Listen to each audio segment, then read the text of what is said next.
Hey, hey, good afternoon, everyone, and welcome back to another edition of Faithfully Speaking. Well, we take the topics of conversation, interests, concerns, issues, questions, praise reports, and we share them in a good, positive, honest, and loving way. We shed and we speak life into all situations and topics. So today, we are recognizing a couple of things and bringing them together. We're recognizing our kids going back to school, kids going back to college, getting ready to get back into their academic sessions and things like that, and the pressures and the things that they face as they go back to school.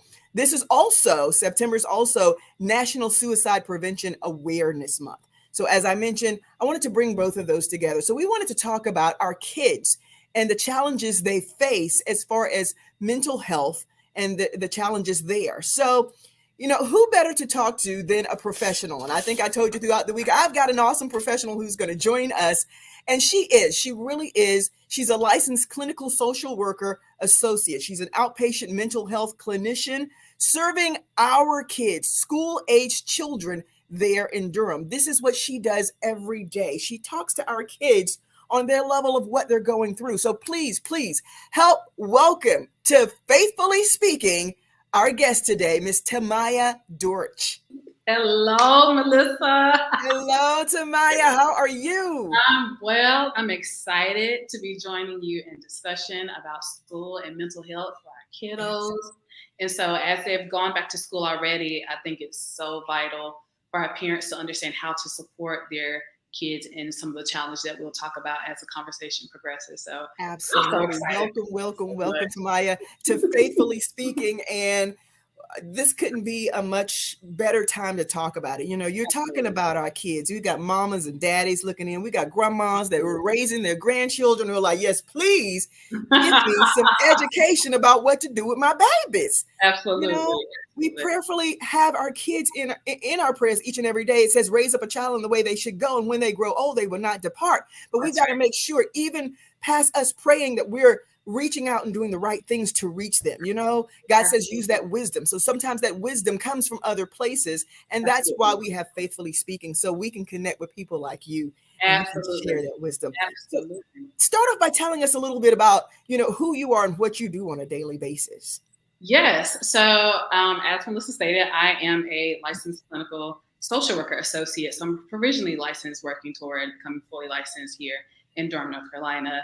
And I go into the school environment right now with elementary kids and soon with high school kiddos to provide mental health services, okay?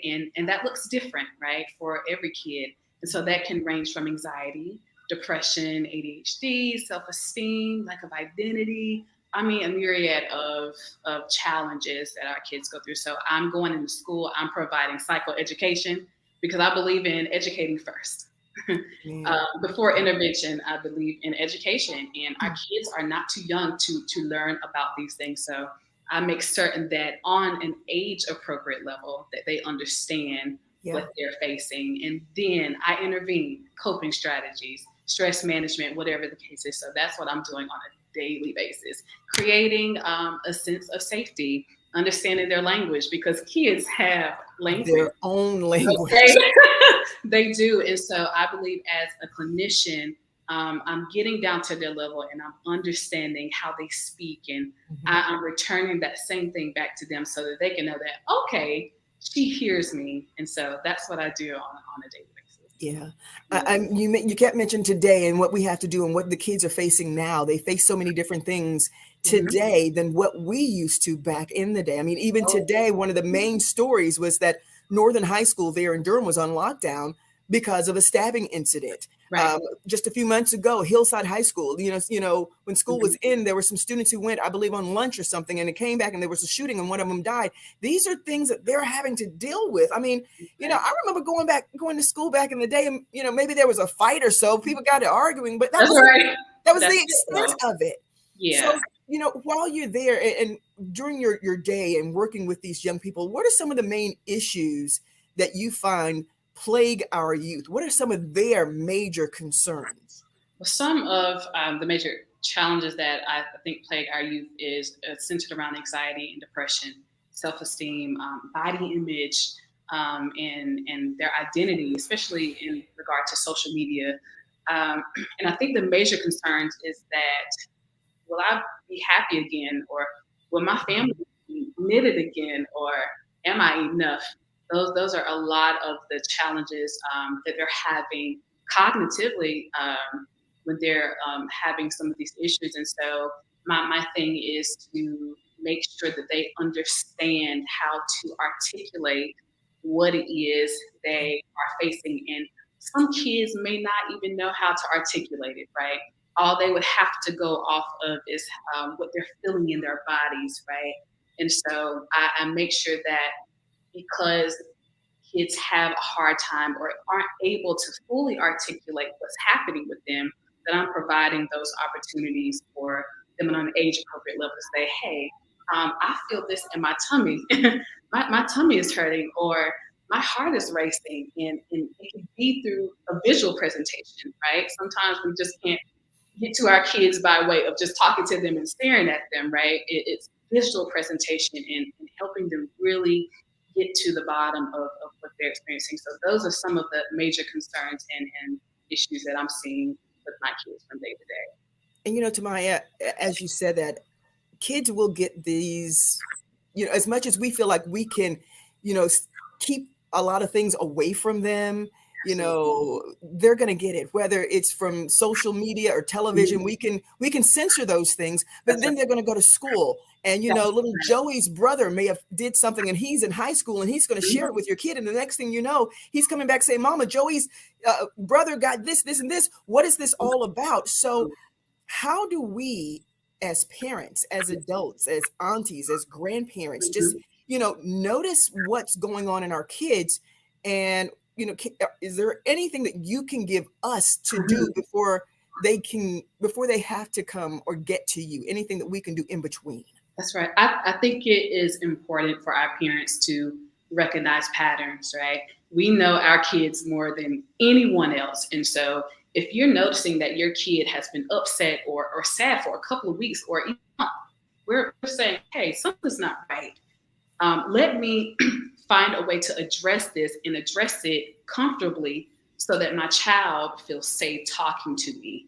So we'll have to cultivate a space where they are able to not only just talk about what's happening, but feel comfortable doing it over and over. So our parents will have to, for example, maybe engage them in an activity of their choice, right? To help bring about that conversation, rather than just put them in the hot seat and having them feel or increase the feelings of shame and guilt, Yeah. right? So we want to stay away from that. And so being able to recognize patterns and not just solely going off of maybe a couple of bad days, right? Because that can be misleading, as we have bad days, right? Absolutely, we all do. Yeah, patterns are extremely important. You want to be able to recognize certain feelings day to day, or certain things that have disrupted the routine. And so if your child is not doing something that they would normally do, that's something to check in with. Or if they have isolated or withdrawn themselves from certain things or people or social groups, those are things to pay attention to. Or So lack what of if, sleep and all of those things. right?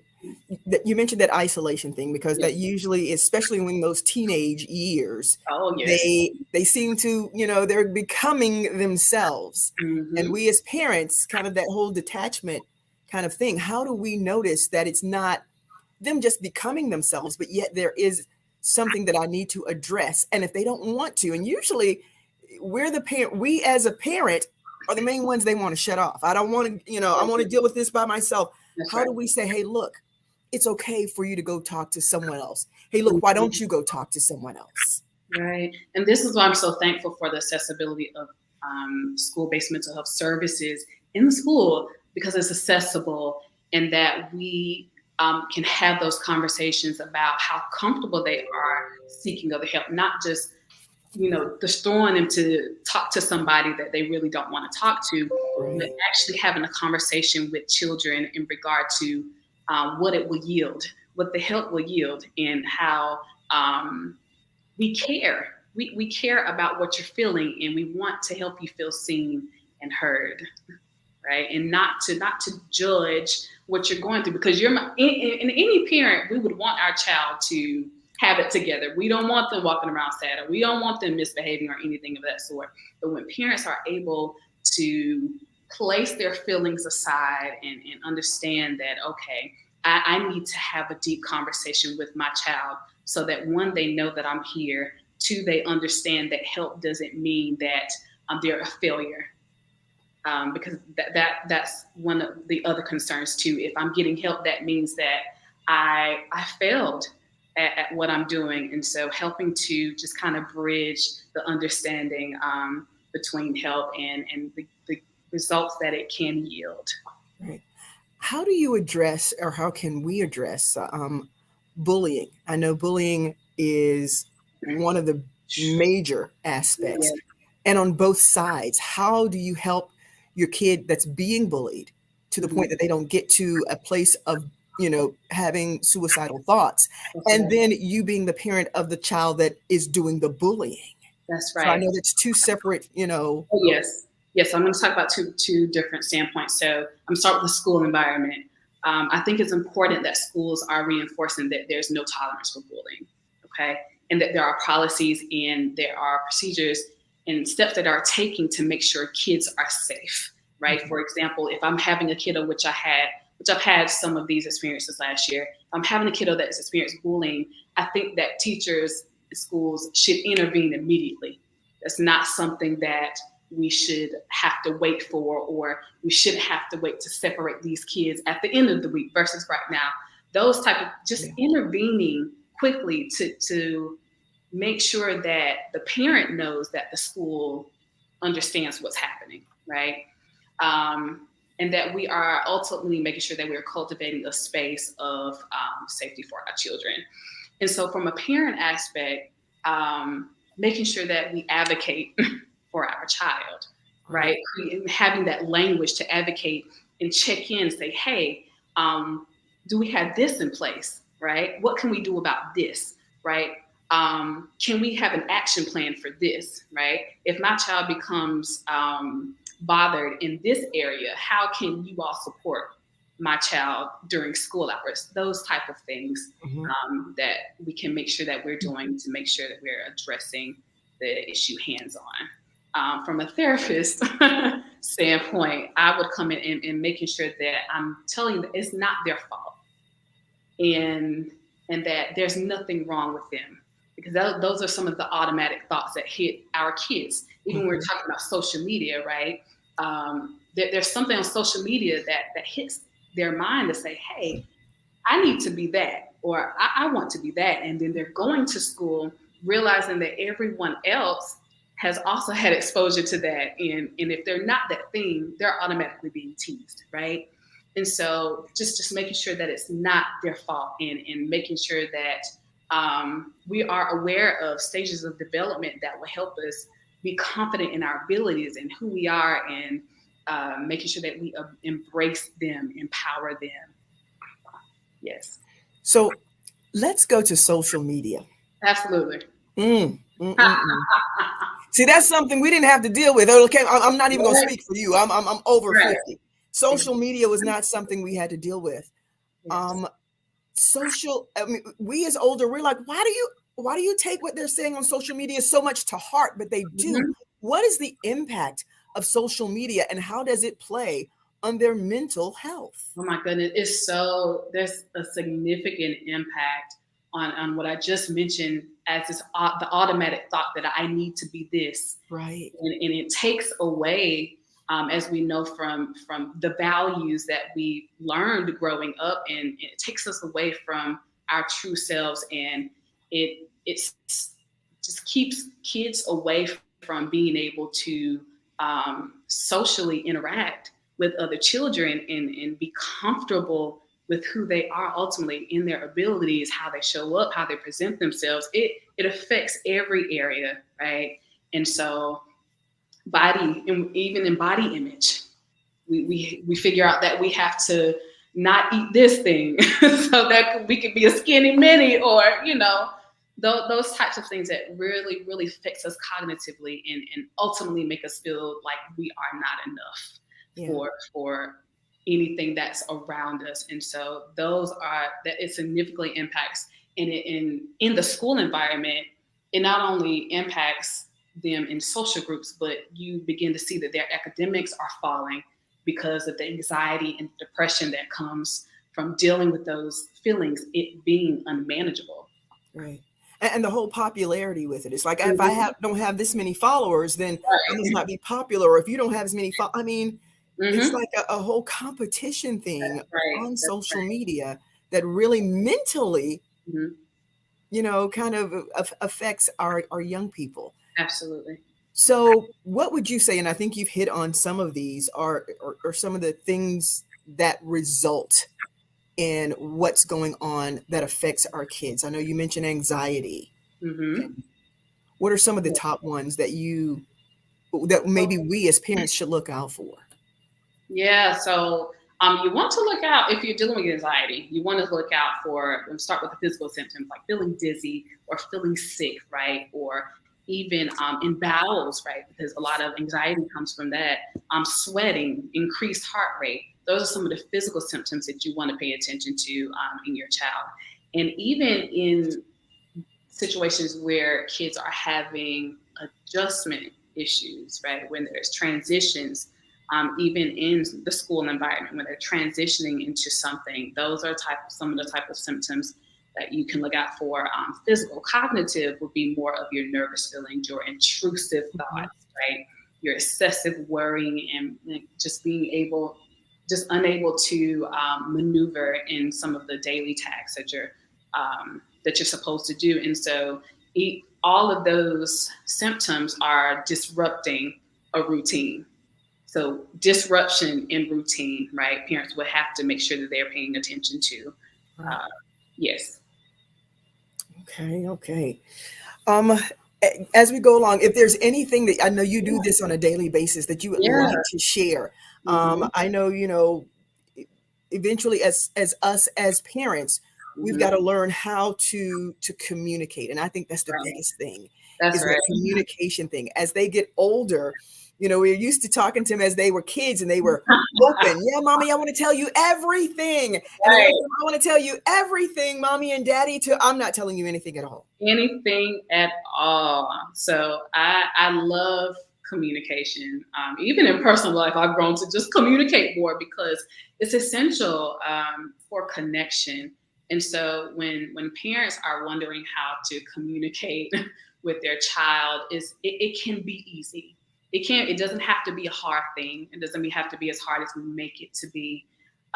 Parents are just have to be willing to come down to their level and not expect them to already know certain things, right? That can make a difference in how parents choose to communicate with their children. Yeah. Um, did you have a question? I'm sorry. No, no, I'm just Okay. keep Okay. going. I mean, that whole communication thing, you're right. We the way we communicated, because I have to tell my young people, because I don't have, kids anymore, that Mhm. they're so easy to text me something or Yeah, email. I'm like, I don't communicate by text. You need to pick up the phone. I want to hear your voice. I want you to talk to me. that's You right. know, but And their level of communication is different. And how do we mhm, adjust to that and mhm, say, you're not disrespecting me by texting, because to them, I am communicating. that's right. That's right. And it's also making time for them to communicate, right? And so sometimes it might look like, how are you doing? Yes, Good. I'm You know? talking and that's what they're doing. I'm like, can you look at me? Right, right. And as parents, there's beauty in patience, right? Because we have to understand, okay, this is not really like them, but they've entered this stage where they're kind of a little independent. They don't want to communicate. But let me just try to understand what's happening on a day-to-day basis with them, right? And like I mentioned earlier, doing something that they enjoy, right? You just have some teens or some children that, it's been like, I don't want to do that. I just want to be to myself. But reiterating the fact that they're seen and heard and they are cared for and that you're their parents. I need to hear from you. I need to know that you're okay, right? And so it's creating an opportunity for them to create, for them to communicate in their own language. So just making time for them, making them feel safe without making them feel attacked in communication in areas where we have concerns. Right. Now, when we mention mental health and even physical health, you think about it, in order for you to be healthy, sometimes you have to, how can I say, you got to sweat, you got to go through some stuff in order to get there. So how do we, as adults, differentiate them actually going through a mental disability, so to speak, as opposed to them just not being tough enough to get over something? Can you understand what I'm saying? It's like, hey, baby, you need to toughen up a little bit. You need to have a little thick skin. And this is life. This is what's going to come at you through life. You don't need to break down on it. I need to teach you how to get over it. Right. Instead of getting into, how do we differentiate? Because I don't want to ignore it. And it's something more serious that they can't tackle. But at the same time, if I can help them strengthen the capacity of taking care of it, or alleviating it, or overcoming that challenge, then it's going to benefit them more in life. That's right. And I guess that there is a differentiation between the two, right? I did mention recognizing patterns. Yes. Right? And while I understand that there are some things that parents go ahead and just tackle head on, right? And I think there's a beauty in having spirituality in this too. You're able to discern, your children, and you know when something is off. And so that would tell you, hey, okay, this is not what I'm saying. This is not what this is. So I know what to do in this situation. But if it's outside of that, because everyone is not spiritual, right? And it's the patterns. It's okay. I need to seek out some help because I'm not understanding what I'm seeing, and I am communicating with my child, but I'm not getting anywhere, because that will happen. Yes, that will happen. Yeah. Absolutely, that can happen, and it's not to discourage the parent; it's to encourage the parent that mental health resources are available when they've come to the end of something that they're just unaware of. And what we're unaware of, we have to seek out resources. We just have to. You kind of nipped on something there, that whole prayer life, having that prayer life and embedding it in your children and letting them know, hey, when things come upon you, come up against you, when mom and dad's not there, sometimes you need to pray about it, give it to God and keep on moving. Don't worry about it. I think, having them or bringing them closer to Christ and saying and having that assurance will let them know in that moment, I'm not alone. And I know loneliness is another factor of what these kids are facing. Just being alone or feeling like they're in it by themselves. And so, that's another thing that they have to tackle. That's right. And even in the school environment, it's not just the therapist that is involved in their therapeutic process. It takes a team, right? And I love that when schools are they're understanding that it takes working parts to make sure that our children are getting what they need. So absolutely, I totally agree with that. And in regard to the prayer life, I'm thankful that I'm able to work with kids who go to church. They'll say it. And I'm able to incorporate that and guide them in that way. And so there are some principles I'm even working on right now, some things that I know that I can do with my kids. And they understand. And they're able to connect. And so that helps guide the intervention, some of my interventions as well. So. Do you think the breakdown of family structure has some to do with it? I know back in the day, my dad used to have to sit down and eat dinner. Everybody at the table. Bottom line, now, I mean, everyone is either on their phones or on their computers or, watching television, and no one's at the table together. And that was our time that we sat down and we talked and communicated with one another about each other's day. And that's no longer there in a lot of, the families. I think that's a huge impact. There are some families that are just like, okay, we just gonna get pizza and y'all go do whatever y'all need to do. because I'm tired. We've kind of got away from unity, right? Right. And there are some things that just have affected that, right? Past traumas or divorce. A lot of Yes. children have challenges managing their reactions toward a divorce or separation or a family member who has died, a loved one, and so there are a lot of factors that that go into that. But a breakdown in family structure, excuse me, is a huge one. And what does a child do with that, right? How much can they control that environment when that happens, right? And so I do have served kids who have a breakdown in that family structure, and it's very difficult for them to manage their reactions toward it. And so they're craving communication. This is why open communication is important, Mhm. because that's what they're craving. They're craving Mhm. attention, and sometimes the Yes. behavioral challenges can be mistaken for just that. It's, hey, I just want to talk to you. I just Yeah. need some attention from you, and it's not a bad thing. It's just how, and nothing on parents, because parents do a beautiful job of what they do. It's just how they view it, right? And so sometimes we wonder why some of the behavioral challenges from stem from that, and it's because maybe they just need love and care. That's it. They want your attention, and if they can't have it in a good way, they'll find another way of Right. which to get it. Right, And and thankfully there are services, right, that are for families that they can seek to make sure that the unit is strengthened and that family dynamics, that those things are talked through so we can understand what might be happening here. Those right. things that are unspoken. What can we talk about here to bridge that gap? So as we conclude, you're saying there are different services here, there, and different things. Yes, we have you. We are so glad to have you as an Mhm. African American woman to be able to talk to our kids in Absolutely. these public schools. What Yes. are some other places, maybe even websites or anything like that that people can go and find other resources that they can find that will help them? And how do, maybe even what are the steps that parents say, hey, look, this is something's going on with my kid. How do Mhm. I reach out? Who's the first person I reach out in a school to make Right. sure that this happens? So the first person you can reach out to are the counselors.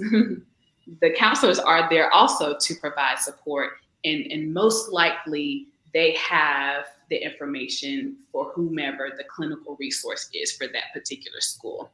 So that will be the point of contact. There's also a social worker, not a clinical social, but the social worker for the school that's there, that mostly primarily has that contact as well. So those are the two that I would get to. And any administrative staff should understand and know the clinical resources that they have at the school. So I would go toward the administrative staff and specifically social workers and counselors to get that resources in the school environment. Okay. So are there any websites or anything like that that we can reach out to that will, maybe I there's know. something, a hotline for our kids? I don't know. Right. There is a crisis hotline that I would have to get the information for. Excuse me for that. But it is National Suicide Prevention Month. And so 988, dial 988, and that you would get the help that you need. And there is a website following that that number as well. But give 988 a call, because that for National Suicide Awareness Month, we need that information. We need that support, so that we can make sure that safety plans are in place. And those are other things that schools can do as well, making sure that safety plans are in place, and that we're aware, right, of those issues that kids are facing while they're in the school environment.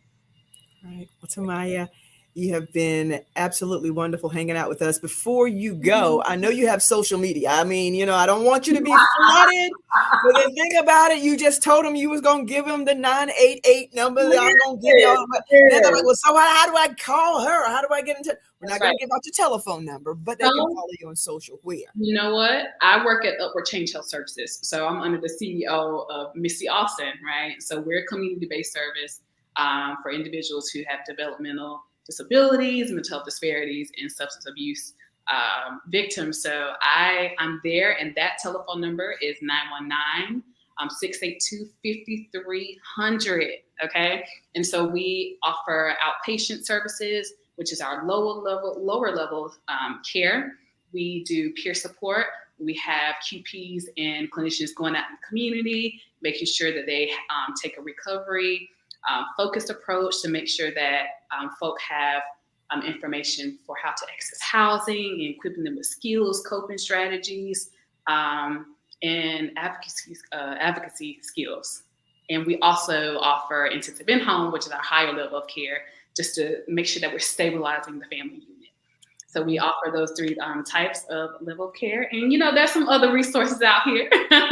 And so that's just where I am. And so if people want to reach me, and if we serve their school that we are contracted with through DPS, then I will be more than happy to serve. So. Well, you have served the multitude today that is joining us for Faithfully Speaking. So we thank you so very much for hanging out with us and speaking on our kids' behalf, the ones that you talk to every day, giving us more insight of what we need to do so we can better help our kids with their mental health and wellness. And because that's what it's all about, making them well-rounded, giving them Jesus, giving them the spiritual, but giving them the physical and the mental as well, all healthy. So thank you for being a part of Faithfully Speaking today, Tamiya Dortch. Thank you. Have a good one. You too, honey. God bless you. So much. You too. All right, everyone. Wrapping up another Faithfully Speaking, where we speak life into every situation, because there is positivity and life into everything that we have, anything that we go through, because God is there. And better yet, God has our back. So until next time, next Monday, 3:00, we'll see you right here, 3 p.m. for another Faithfully Speaking. Until then, God bless you. I love you. Grace and peace.